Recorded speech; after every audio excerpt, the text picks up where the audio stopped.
The manager was already moving before the door finished closing. 12 steps across the floor of Melody Lane Restaurant. Measured, deliberate. The walk of a man who had done this before, and had told himself it was just policy, just the lunch crowd, just the way things worked in a clean establishment on a Tuesday in November. 12 steps, and every patron at the counter watched him make them, and not one of them said a word. The man at the counter had both hands flat on the surface. He wasn't asking for anything yet. He was just sitting, the way a man sits when he has forgotten somewhere along the road what it felt like to have a place to sit. His field jacket was olive drab, faded down to something close to gray at the elbows. The American flag patch on his left sleeve had gone soft and cracked, the way cloth does when it has been through weather it was never designed for. His Korea veteran cap was pulled low. His boots were split at the left seam. He put his hands on the counter, and he waited, because waiting was something he had gotten very good at. Gerald Simmons leaned in close and said it quietly the first time, professionally, the kind of quiet that is meant to spare a man the embarrassment of being heard. The man at the counter didn't move. Simmons straightened up and said it louder. Every person at that counter heard it the second time. Every one of them looked somewhere else, into their coffee, down at their plates, at the wall. Nobody wanted to be in it. "Sir, I'm going to have to ask you to leave." 4 empty stools ran down the length of that counter. The man didn't point at them. He just sat. And then from the back corner of the restaurant, from the booth that nobody had looked at twice since the lunch hour began, a chair scraped back across the hardwood floor. Slow, deliberate. And then came the footsteps, heavy, unhurried, coming up through the narrow aisle between the tables with the specific certainty of a man who has already made up his mind before he stands up. Gerald Simmons heard them and turned. The voice came low as gravel and twice as certain. "I wouldn't do that if I were you, friend." Every head in Melody Lane Restaurant turned at the same moment.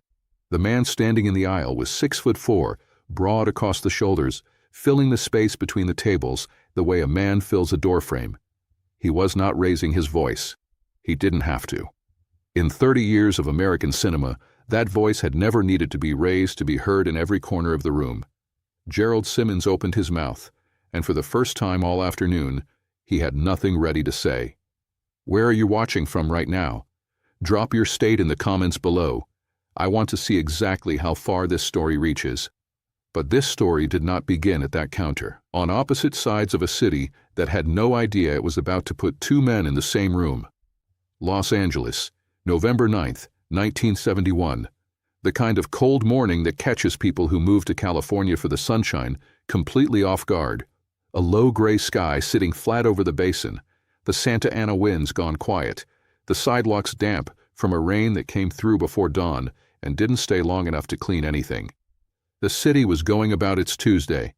Studio lots were running. Courthouses were full. The VA office on Wilshire Boulevard had its lights on and its doors locked for a federal holiday that nobody had bothered to post on the outside of the building. John Wayne was 64 years old that November, and he was between pictures. The left lung was gone, removed in 1964 after a diagnosis he refused to whisper about, refused to hide, and refused to let define what came after it. He had won the Oscar for True Grit 2 years before. He had nothing to prove to anybody in this industry or anywhere else, and he knew it, and it had made him quieter in certain ways and considerably less patient in others. He was at Melody Lane that Tuesday because his driver knew the owner, and the chili was made with dried red pepper and no shortcuts. No cameras, no handlers, no one needing anything from him. Just Wayne and his assistant Bob Rehack in the back corner booth, going through a schedule Wayne was only half reading. He had a habit. 30 years of reading a set before the camera rolled had built it into him permanently, of knowing exactly who was in a room and exactly where they were, without appearing to look. He noticed the door when it opened. He noticed the jacket. He noticed the 12 steps Simmons took across the floor. He set his spoon on the edge of his bowl and watched. Corporal Raymond Earl Daly had been walking since 5:30 that morning. 4 miles from the spot behind MacArthur Park where he had slept the night before, frost gathering on the collar of that olive-drab jacket, the shrapnel near his spine running its usual dull fire up through his lower back with every step. He had gone to the VA on Wilshire first, stood outside the locked glass door for 20 minutes, reading the federal seal and the posted hours, without fully processing what either one meant.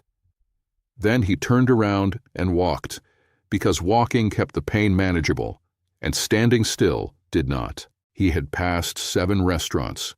He stopped at the 8th, because the room inside was warm and full of light, and people were sitting at real tables, eating food off real plates. A man at the shelter on Alvarado had told him Melody Lane let veterans eat at half price on 2 days. Ray had 40 cents in the inside pocket of his jacket, folded tight against the oilcloth that held his discharge papers dry. He had been keeping those papers dry for 11 months. He pushed open the door, took the first empty stool at the counter, put both hands flat on the surface, and waited. He did not know the half-price policy had ended in August. He did not know Gerald Simmons was already watching him. And he had no way of knowing that the man in the corner booth had stopped eating the moment the door swung open. Raymond Earl Daly turned 19 years old on a transport ship in the Yellow Sea 4 days before the Incheon landing. Nobody marked it. There was nothing to mark it with. By the time the ramps came down on September 15th, 1950, and the 1st Marine Division went up the seawall into direct fire, birthdays had stopped feeling like the kind of thing that required acknowledgement. What happened on that seawall never made it into the newsreels. The newsreels showed the flag and the harbor and the wide strategic picture. What Ray Daly carried in his body for the next 21 years was something considerably smaller and more specific. 32 minutes crossing open ground under fire, with Sergeant Thomas Bryce of Macon, Georgia, draped across his shoulders, both legs torn open below the knee, Bryce telling Ray in a voice dropping fast to put him down and leave him. Ray didn't do it. 300 yards, 32 minutes. He got Bryce to the aid station and went back into the line before the corpsman finished the first dressing. Bryce sent a Christmas card every year after that, 15 years without missing one, until 1966, the year Ray stopped having a fixed address to send it to. The shrapnel lodged 2 centimeters from his spine was not the kind surgeons wanted to touch. Too close. The risk of removal was worse than the presence of the metal. So Ray learned to live with something inside him that had no intention of letting him forget it was there. It woke him at 3 in the morning on his best nights. On the worst nights, it didn't allow sleep at all. And behind MacArthur Park, there had been a great many worse nights, with nothing between him and the November concrete, but that old field jacket. He filed his VA disability claim in August 1969. He had done everything correctly, filled out every form, submitted every document, made every appointment. By November 1971, his file had been reviewed twice and transferred between 3 offices. No denial, no approval, just the slow, indifferent movement of paper. That meant someone was handling it, and nobody was resolving it. He did not drink. This matters. Ray Daly had done everything the way a man is supposed to do it, and arrived anyway at a frost-covered spot behind MacArthur Park, with 40 cents and discharge papers kept dry through 11 months, because they were the proof that it happened, that he went, that it had been real.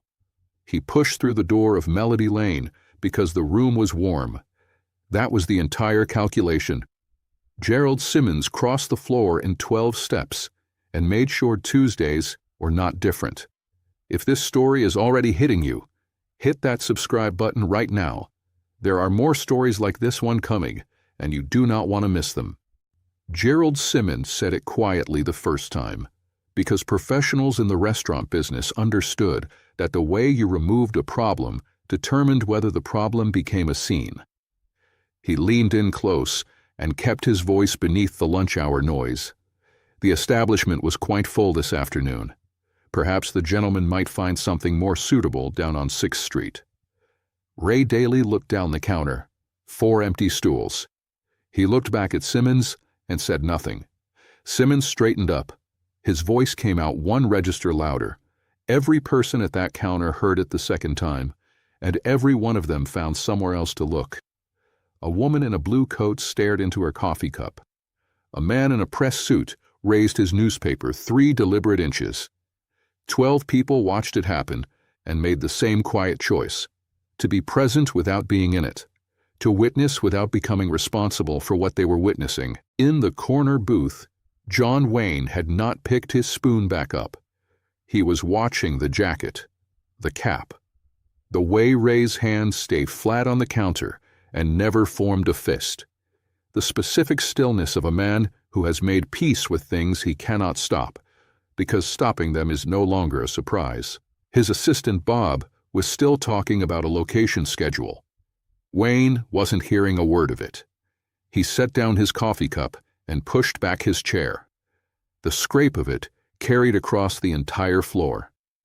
Wayne came up the aisle, the way a man moves when the decision is already made, and the only remaining question is how many steps it takes to get there. He filled it completely, 6'4", broad across the shoulders, and Gerald Simmons turned around and spent 1 full second understanding exactly what was standing in front of him. "I wouldn't do that if I were you, friend." Simmons arranged his face into something professional. "Mr. Wayne, I completely understand, but establishment policy, what did he do?" The question stopped Simmons completely. "The man sitting at your counter." Wayne never raised his voice. He never needed to. "What did he do?" Simmons began the explanation. Appearance, the lunch crowd's comfort, owner's standards. Wayne let him finish every word without interrupting once, which was not patience. It was the specific courtesy a man extends to an argument he has already completely dismissed. He turned and looked down the counter at the lunch crowd, slowly, making eye contact where he found it, holding it where he didn't. The woman in the blue coat set her cup back in the saucer. The man with the newspaper folded it and put it down. "Any one of you bothered by this man sitting here?" The restaurant went a particular quality of quiet. The silence of 12 people confronting, in public, the distance between what they believed about themselves and what they had just allowed to happen without a single word of objection. Nobody spoke. "Nobody's bothered," Wayne said. He turned back to Simmons. "So I'm having some difficulty locating the problem." Simmons tried liability. He tried health code. He tried owner's discretion twice. Wayne listened with the same expression throughout, attentive, completely unmoved, utterly resolved. Then he turned away from Simmons entirely and looked at Ray Daly directly for the first time. Ray looked back, not starstruck, not grateful, not anything resembling hope yet, just steady, the careful, preserved steadiness of a man who had stopped trusting good things a long time ago because good things kept turning out to have conditions buried somewhere in the arrangement. "What's your name, Marine?" Something shifted fractionally in Ray's face. "Not much. Enough." "Ray Daly, Corporal, 1st Marine Division." "Inchon?" Ray studied him for a long moment. "How'd you know that?" "The patch fades a specific way out there. I've looked at enough of them to recognize it."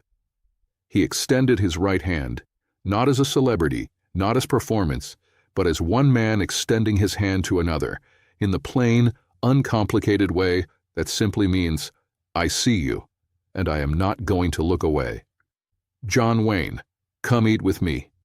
Ray looked at the hand for 3 full seconds, long enough for every person in that restaurant to understand what those 3 seconds meant, what they were costing him, what it meant that he had learned to measure even a hand extended in kindness against the long record of things that had not turned out to be real.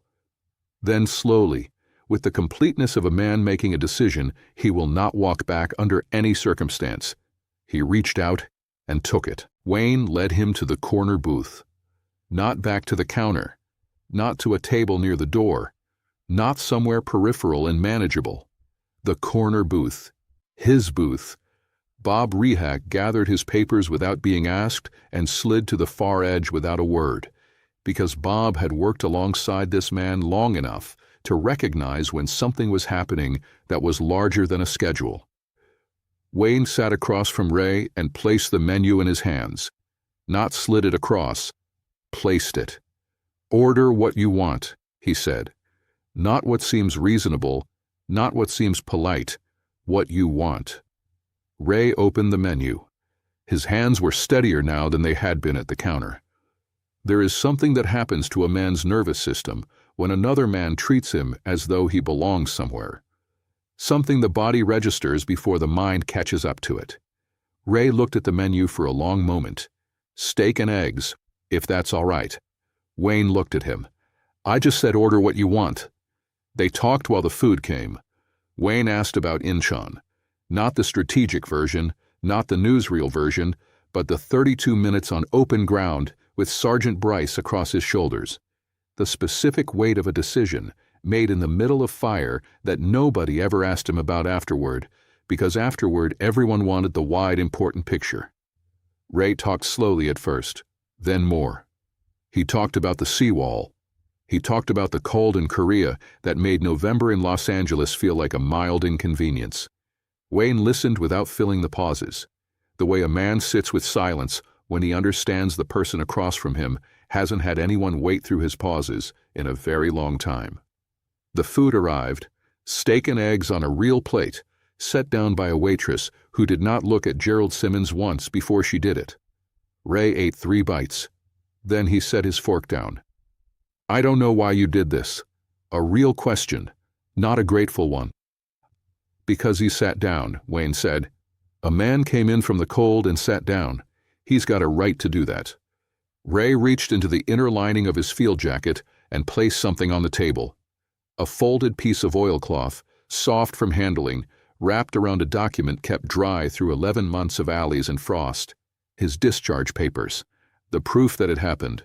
That he went. Wayne looked at them without touching them, then looked up. "How long has your claim been sitting?" 2 years and 3 months. Wayne set down his cup. "Bob," his assistant looked up. "Get me a pen, and whoever runs the VA on Wilshire, today." 1 second of silence. "Right now, Bob." Ray Daly looked across the table at a man picking up a phone on his behalf, as casually as ordering coffee. And somewhere behind 2 years and 3 months of paperwork and locked glass doors and frost on his jacket collar, something shifted. Quiet and irreversible, like a door opening in a room that had been sealed a very long time.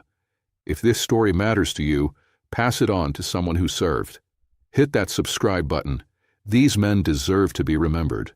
Bob Rehak brought the pen and made the calls from the restaurant telephone behind the counter, and Wayne sat in that corner booth for 40 minutes after the plates were cleared and conducted the kind of business that doesn't get conducted on behalf of men like Ray Daly nearly often enough. The VA director on Wilshire took the call. Wayne gave him the case number Ray recited from memory.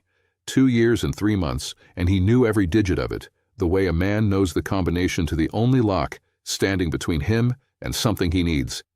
Wayne didn't ask for anything. He stated what needed to happen and when he expected to hear that it had. Then he called a contact at the American Legion. Same approach. Case number, timeline, expectation. No performance in it. Just a man applying the specific weight of his name to a system that had been ignoring a lighter weight for 27 months. Before he stood up, he took a Melody Lane napkin and wrote a number on it in Bob's pen, a direct line through Bob Rehak's office. He folded it once and placed it beside Ray's coffee cup. "You call that number if the VA goes quiet again," he said. "Somebody will pick up." He settled the bill, not just for Ray, for every patron who had been sitting at that counter when the door opened and Ray Daly walked in from the cold. Gerald Simmons watched from behind the register and did not say a word. Wayne walked to the door. At the threshold he stopped, turned, looked back across the restaurant at Ray Daly sitting in the corner booth with the oilcloth and the napkin and the cooling coffee in front of him. He didn't say anything. He reached up and touched the brim of his hat. One clean, unhurried gesture, and then pushed through the door and was gone. Ray stayed in that booth a long time after the room thinned out. The coffee went cold. The lunch crowd disappeared table by table until Melody Lane was nearly empty, and the afternoon light had shifted across the floor. Gerald Simmons came over. His voice was different this time, softer at the edges, the way a voice gets when a man has spent an hour reconsidering something he cannot undo. He asked if Ray would like anything else. Ray Daly looked up at him from the corner booth.